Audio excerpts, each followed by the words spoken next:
YouTube channel knowledge junction पे।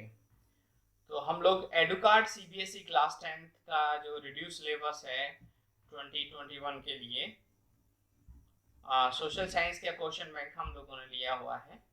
तो यहाँ पे हम लोग जो आपका चैप्टर 1 है ज्योग्राफी के अंदर में, जो चैप्टर 1 है उसको हम लोग देख रहे हैं। ठीक है, चैप्टर 1 जो है रिसोर्सेज एंड डेवलपमेंट, ये आपका चैप्टर 1 है जो कि ज्योग्राफी के अंडर में है। राइट, देखिए इसमें रिसोर्सेज एंड डेवलपमेंट का इन्होंने यहाँ पे ऑब्जेक्टिव सेक्शन मैप दिया हुआ है, बड़ी अच्छी तरह से डिफाइन किया हुआ है कि क्लासिफिकेशन ऑफ रिसोर्सेज क्या है, स्टेप ऑफ रिसोर्सेज प्लानिंग क्या है। आप देखेंगे पहले क्लासिफिकेशन में, फिर फर्दर क्लासीफाई किया है कि on the basis of origin और on the basis of exhaustibility. Right, then इसके बाद में फर्दर इसको क्लासिफाइड किया है। Right, step of resources planning है, उसके बाद में need of resource planning in India, then major problems क्या क्या हैं। राइट, तो ये ऐसे फ्लो चार्ट की तरह इसको बहुत अच्छी तरह से इन्होंने डिफाइन किया है, और ऐसे ही इसका वाइस वर्सा की किस तरह से वो रिसोर्स प्लानिंग का इफेक्ट होगा। तो लैंड से रिसोर्सेज क्या हैं, देन इसके बाद में method for soil conversion, soil, then फिर इसके बाद में सॉइल के टाइप्स आ गए, फिर क्लासिफिकेशन ऑफ सॉइल्स आ गए। ये पूरे क्लासिफाइड किया है सॉइल्स को कि किस तरह से ये सॉइल क्लासिफाइड होता है।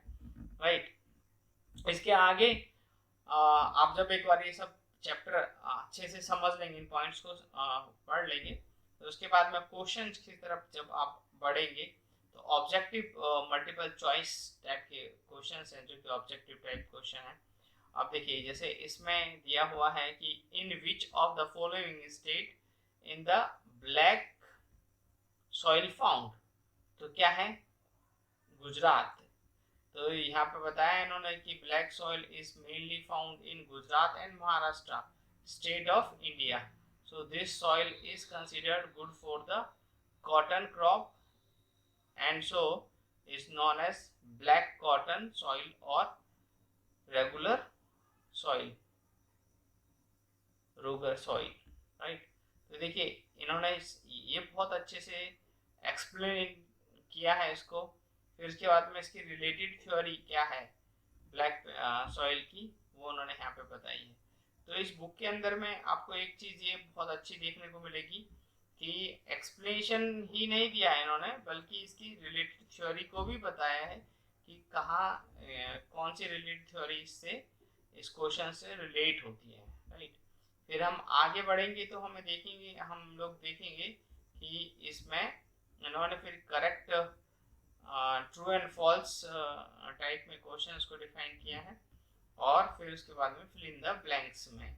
राइट, तो उसके बाद फिर आगे बढ़ेंगे तो फिर वेरी शॉर्ट आंसर भी इन्होंने दिए हुए हैं जो कि एक एक दो लाइन के आंसर्स हैं, उनका भी एक्सप्लेनेशन और रिलेटेड थ्योरी को दिया हुआ है। ठीक है, फिर हम आगे बढ़ते हैं तो यहाँ पे शॉर्ट आंसर टाइप दिए हैं 3 मार्क्स के। और देखिए जैसे यहाँ पे आपको देखने को मिलेगा कि 3 मार्क्स के लिए इन्होंने 3 पॉइंट्स को लिखा है, लेकिन वो 3 पॉइंट काफ़ी अच्छे से एक्सप्लेन किए हैं। और यही एक आपको ज़रूरी होता है कि आपको एग्ज़ाम को समझना कि किस तरह से आपको कितने पॉइंट्स यहाँ पे लिखने चाहिए। अब जैसे यहाँ पे इन्होंने 4-5 पॉइंट लिखे हैं, तो वही बहुत ज़रूरी है कि 4-5 पॉइंट, एटलीस्ट 4 पॉइंट तक आप लिखें 3 मार्क्स के लिए। और देखिए इसमें पूरे जो प्रीवियस ईयर के क्वेश्चंस हैं उनको लिया गया है। और ऐसे लॉन्ग आंसर टाइप में जाएंगे तो लॉन्ग आंसर टाइप में भी हमें देखने को मिलेगा कि यहाँ पे बहुत अच्छे से एक्सप्लेन किया है हर एक क्वेश्चंस को, और जो ये भी बताया है कि कब कौन सा क्वेश्चन किस ईयर में पूछा गया है, नहीं तो वो एनसीईआरटी की बुक में ये क्वेश्चन है। अब देखेंगे हम सीबीएसई 2019 का ये क्वेश्चन है, और ये जो क्वेश्चन की बात करेंगे कि what were the main functions features of the earth summit held in at Rio de Janeiro 1992, right. तो ये एनसीईआरटी का क्वेश्चन है, इस तरह से लिया हुआ है। सो इसी तरह दोस्तों बने रहिए हमारे साथ में, हमारे इस यूट्यूब चैनल नॉलेज जंक्शन पर, और बहुत सारा कुछ आपको यहाँ पे शेयरिंग के लिए मिलेगा, राइट। तो ये एक जर्नी है टीचिंग एंड लर्निंग की, इसमें आप और हम मिलके कुछ पढ़ेंगे और कुछ सीखेंगे।